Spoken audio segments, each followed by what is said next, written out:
තෙරුවන් සරණයි. අපේ කොල්ලොන්ට තියෙන මාරහිත්. අපේ මේ යාමේක ඉන්න කොල්ලොන්ට තියෙන මාරහිත්. මට හිතාගන්න බැරුව ගියා. ඔයාලට පේනවද? මේක අර කුඩියක් පේනව නේද? අර කුඩියේ ඔතන එනවා කිරල ජෝඩුවක් කියලා. කිරල්ලු. අරින්න එක්කනේ. මෙයාලා පැටවු දාන්න පොට් එකක් හොයාගෙන ඉන්නේ.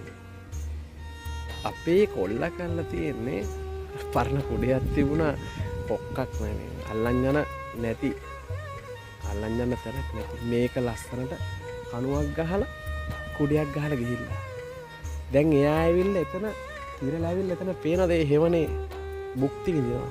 මේ බලන්න.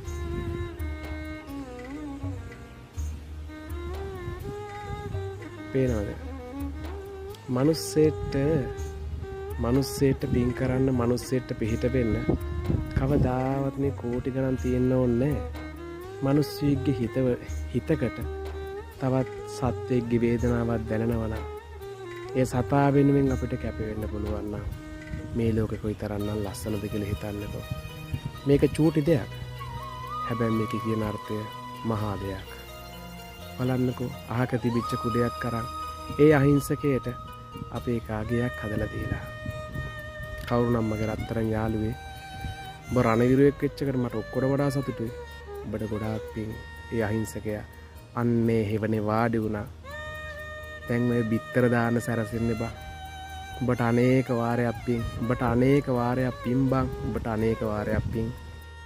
අනේ පේනව නේද? අපි හදලා දීපු චූටි නිවහනේ එයා ලස්සනට බිත්තර දාන තැනක් හදාගත්තා. සතුටුයි. ආදරේ උඹට අපි කවුරුත් සතුටුයි. පරිස්සමෙන් ඉන්න. තෙරුවන් සරණයි.